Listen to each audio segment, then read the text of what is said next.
Back on the Marine ship, Luffy, Hancock, and Goku are sweeping over the waves towards Impel Down. Luffy had successfully gotten in undetected and Goku was successful in getting on board as a prisoner. Now they had to wait a couple of days until they reached their destination. Let that be a lesson, dimwit, Hancock said to the grounded Marine. My meal should weigh at least 100 kilograms, anything less and I petrify you all. Do you want that to happen? Hancock said while she arched her back backwards, lifting her chin and pointing down on the grounded Marine. No, no, no, no. Our deepest apologies, it will not happen again, the Marine shouted to Hancock. Eat up, Luffy. You're going to need all your strength if you want to get your brother back. Hancock said while presenting him a vast amount of food in front of him. Luffy started to drool and thought he was in food heaven. Man, this stuff is delicious. And the Sea King ham just makes everything taste even better, Luffy said while stuffing his face with food. Hancock was sitting in the corner thinking about something, not really paying attention. Hey, what are you doing in the corner? Aren't you going to eat? This Sea King ham is crazy good, Luffy said with food still in his mouth. I'm fine, really. Somehow I feel satisfied already, Hancock said. She was thinking how Goku was doing. Was he all right? She wanted to go into the prison cage and see for herself. Goku, on the other hand, was just doing fine. He was just practicing some meditation that he had learned from his old teacher Kami, and it was a way to keep eternal peace, to keep that person one with the world. He would meditate day and night in his base form. Every day the Marines would give him a small portion of food compared to what Hancock and Luffy were getting, but he didn't really mind. After a while, Goku felt cramped in the small cage and started to do some training. Every time a Marine would walk in to see how he was doing, Goku would stop and crawl up in a ball in the corner pretending he hadn't moved. Stupid pirate filth, you think this is bad? Just wait until we get to Impel Down. You're going to rot there, a Marine smirked before leaving Goku alone. Once Goku sensed the Marine was gone, he went back to his training. Phew!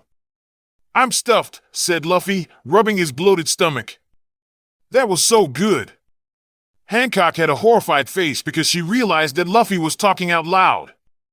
Luffy, please don't forget that you're a stowaway, Hancock said, trying to quiet Luffy down. Someone knocked on the door 3 times. Hancock, is there someone else there with you? A Marine said, knocking on the door. Are you sure you heard correctly, Junior Lieutenant? One of the Marines asked. Yes, I definitely heard few. I am stuffed from inside, doesn't sound like an empress would be likely to say. Immediately the door opened and Hancock stepped out with a tray full of empty plates. Phew! I'm stuffed. All the Marines had their mouths wide open in shock that the empress actually said it. Take these plates from the meal that I ate and I want this amount of food 5 times a day, Hancock said.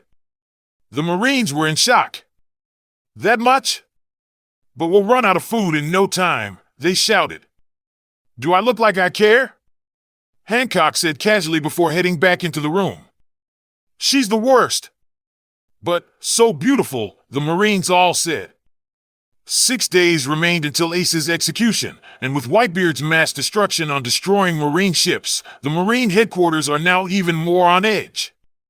Every powerful soldier that has made a name for themselves is now arriving to serve under the name Justice.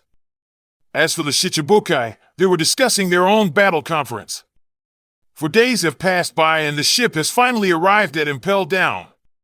Hancock, we've arrived! One of the Marines shouted from the other side of the door. There are more battleships than there were from the snail call, Luffy said.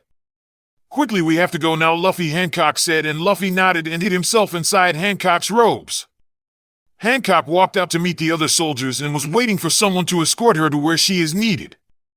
Marines were coming out and were dragging a weak and quiet Goku down the ship and threw him onto the ground and were laughing.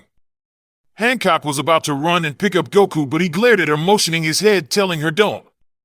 Take this trash down in the prison, a general said before slapping Goku in the face, causing Goku to fly backwards a little. He didn't even try to fight back, he just tried to get back up. Ha ha ha! Look at this wimp, thinking he can take on our general, a Marine said before he kicked Goku in the stomach and pinned him down, beating up Goku until he started to bleed. Hancock couldn't take it anymore and had to look away from seeing her beloved being beaten to a pulp. Enough, the general said. He's learned his lesson, now take him away. The Marines picked up the bloodied Goku, who was still remaining quiet, and was escorted away. It was 33 more hours until Ace's public execution. Goku was tossed into a cell that was next to Ace but didn't know since he had never seen him before. Goku was silent until he heard a voice next to him. "So, what are you in here for?" the voice asked him. Goku didn't know what to really say because he feared that if he revealed his plan, everything would go down the drain from there. I was just fighting some people called Shichibukai? Hoping that it was an acceptable answer. You fought a Shichibukai? Humph, not a bad man, not bad at all, the voice said while chuckling. Goku was about to ask the voice a question when Hancock, led by some people, entered the room. Portgas D. Ace. You have a visitor. A Marine commander shouted. Goku was shocked to hear that his cellmate next door was Luffy's brother the entire time. Boa Hancock noticed Goku and stayed quiet until she turned and looked at Ace. What do you want with me? Ace asked her. I have no business with you. I just want to see you for myself.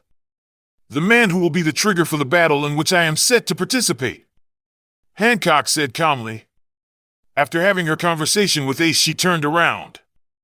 I have finished my business here, Hancock said while walking towards the other direction.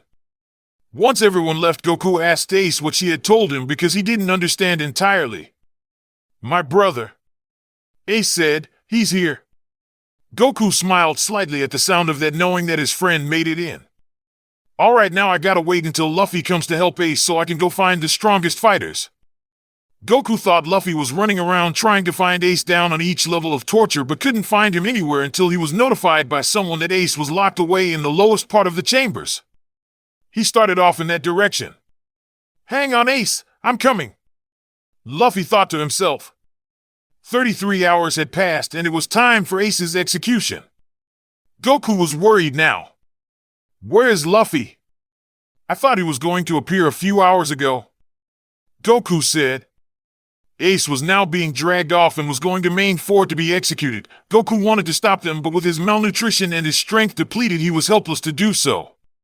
After an hour, Luffy comes crashing through the door with a bunch of people behind him to save Ace. No! I was too late! Luffy screamed, punching a wall, causing a crater to appear. The others were giving food through the cell for Goku to eat and regain his strength. Thanks, Goku said. He broke his sea stone cuffs and kicked the sea stone cell out of its hinges. Everyone except Luffy was shocked to see someone break a sea stone material because they all thought he was a devil fruit user. Before anyone could ask Goku if he was a devil fruit user, Luffy asked where the nearest exit was. They blocked off every exit so we couldn't escape, someone said. Damn it! Luffy yelled angrily. Goku grabbed Luffy's shoulder and smiled. Do you trust me? Goku asked calmly. Everyone was grabbing hold of the next person, linking arms and holding onto Goku, who put his 2 fingers on his forehead. He was trying to find a source of energy to I.T2, and when he found a massive key energy around one place, he I.T them out of the prison. Goku transported them to Marineford where the execution was beginning. Luffy and everyone ran towards the battlefield to see Whitebeard and his crew were there as well. The battle was close and everyone knew that it was impossible to avert it. While everyone was getting into place, Goku flew into the air trying to hide momentarily until he thought it was necessary to attack. Both sides were not backing down. The pressure was so tense all it would take to push it over the edge was one gunshot. Boom! The battle had begun. Left and right pirates and Marines were facing off 1-on-1. It was a ferocious battle that made Goku even more excited about wanting to battle the strongest people there. Immediately, Goku darted his eyes left and right, seeing Boa Hancock twirl around, kicking every pirate and Marine that stood in her way. He grinned as he saw his friend Hancock gracefully and elegantly take down everyone as if they weren't there. Goku turns to see his friend Luffy running, trying to save his brother, but is immediately stopped by a couple of Marines. Get the hell out of my way! Luffy swats the Marines off to the side and starts running towards the stage where Ace was held. Okay, I guess now's the best time to go, Goku thought. Goku starts flying down towards the ground where hundreds if not thousands of Marines were. He slammed onto the ground, causing a small but devastating earthquake. Goku disappears, then reappears next to every Marine, hitting their pressure points, causing them to go limp. He was doing this for a while until he noticed a guy with cigars in his mouth charging at him. His name was Smoker. Goku jumps into the air, dodging the sword attack. As Goku was coming down, he tried hitting the man, but his punch went through Smoker. "What? Why didn't you get damaged?" Goku asked. "Fool, you can't beat me because I'm made out of smoke. Your weak attacks are pathetic, and nothing can hurt me." Smoker smirked as he relentlessly started attacking Goku. "If I don't find out his weakness soon, I'll miss my chance to take on the strongest fighters," he says. Goku was flying back, dodging every attack with ease, but what really Goku was doing was sensing a weakness in his body and found it. As Smoker was raising his sword up to slam it down on Goku, he felt an immense amount of pain around his stomach. He looked down to see Goku's fist connecting with him, but his fist had a white aura around it. "What did you do?" Smoker said as he fell on his knees looking up at Goku. "You said that my attacks were weak, so I had the clever idea of condensing part of my power into my fist, and it looks like my plan worked," Goku said. Smoker thought to himself, "Does this man have Busashoku Haki?" Before he could ask, he went limp when Goku hit his pressure point. "Sorry, I would like to battle you again, but I'm in a hurry to find the strongest fighters now," Goku said as he dashed away. Goku reached the center of the plaza, and he was floating high above the ground. Now, however, he was in plain sight of the execution stand and was lowering himself closer to it. The two old men on top of the platform looked up and gasped at the spiky-haired man. Many of the Marines down below looked up and saw him as well. "Hi there," Goku says as he waved at the man in the seagull hat. "Who are you?" "You are not one of Whitebeard's subordinates," the man stated. The other gray-haired man that was sitting next to Ace stood up. "My name is Son Goku. I'd like to ask you not to kill Ace." The two men stared straight ahead at the spiky-haired man in disbelief. "I know he's probably done some bad things, but give him a second chance. Everyone deserves." Suddenly Goku felt a presence right next to him and backflipped away in midair to dodge. He was just in time as a bright light appeared where he just was, and when it formed, it was a man with his leg outstretched as if he'd just kicked. That was no normal kick. I could barely even see it, Goku thought as he stared at the man in yellow. "Kizaru, the fleet admiral, started. Oh, you dodged my kick. This one's scary," his voice dragged as he spoke. The Saiyan stared for a second at him before turning back to the seagull man. "Please, we could stop all this fighting now if you just allow this man to live. Look at all the people who care about him," Goku said as he pointed back with a smile at the war going on behind him. Goku turned back to the man floating in front of him, but suddenly the guy was gone again. Goku was trying to follow his movements and raised an arm to block a kick that was coming from his right. He did not expect the amount of power that went into it, though, and was shot across the plaza and onto the ground. "Oof," said Goku as he shook his head and sat up like he never got hit in the first place. "Lucky punch," Goku said as that made them all stare at him in disbelief. "He's fast, but I'm faster," Goku thought. The Admiral appeared in front of him, swinging his leg, but Goku had disappeared right in front of him. Within the second, Goku was directly behind him and lashed out with a fist, but it went straight through the man. At first, Goku thought he had killed the Marine just doing his job, but then he realized his fist was surrounded by light, not blood. Goku propelled himself backwards and grinned. "That's an amazing power you have there." Admiral Kizaru stared back at the newcomer with slight confusion and amazement. "Who are you?" Kizaru asked. "I'm Goku," he told the Admiral. The Saiyan raised his fists and concentrated his ki towards them. "If a normal punch won't work, what about one coated in my own energy?" Goku thought. Both of his fists became covered in a light blue veil, and he shot towards the Admiral, throwing a left punch again at the man's chest. Not expecting the punch to work again, Kizaru was lifting his arm and was charging some light energy at the end of it to shoot at Goku. But Kizaru's face flushed with pain and surprise. The punch shot the Admiral flying into a building, creating a giant hole in the side. Kizaru came out of the giant hole looking down at Goku. "This man is fighting me. How can he use Haki so easily?" It didn't even seem like any hockey I've ever seen before. It must have been a form of armament. Whatever it was, it is going to be a pain to fight him, Kizaru thought. As he was about to jump out, Goku instantly disappeared and reappeared in front of Kizaru and uppercut him, knocking him back into the large hole, but this time causing him to fall unconscious. Goku was starting to get really excited with the amount of strong people he was facing. He hoped that when he reached the other Shichibukai, they would be just as tough as he heard. Goku wasn't paying attention when a swordsman was coming his way, but it wasn't any ordinary swordsman, it was the Shichibukai Mihawk. Goku soon saw the man coming and tried to dodge, but it was too late. The slash from the sword had connected on Goku's arm. It surprised Mihawk that it didn't cut deep through Goku's arm like it had always to any other person before. Holy shit, that was too close. Goku said, holding his arm to see if there were any life-threatening injuries. When he found there was none, he looked up to see not Mihawk alone, but there were now 5 other people who were with him. Goku knew then and there that they were the Shichibukai that he had heard from Hancock telling him before. "Just who are you?" a man with pink feathers and sunglasses asked him. Goku just looked at them, observing them, just wondering what made them the strongest people in the world. "Boy, did you not hear me?" I asked. "Who the hell are you?" Doflamingo said again, this time annoyed. "I'm Son Goku, and I heard that you 6 were called Shichibukais, am I right?" Goku asked. "That's right, and if you know what's good for you, you may as well start leaving because we are the strongest people that this world has ever seen," Doflamingo yelled. Goku just grinned. "Then do you think the 6 of you can fight me? I just want to test your strength, that's all, but be warned, I'm not going to go easy on you," Goku said, which left the 6 Shichibukai in shock and then started laughing. "You want to fight us at the same time? Honestly, how stupid can one guy be?" Doflamingo said while laughing. "Please let me handle this," he told the other 5, and they just nodded.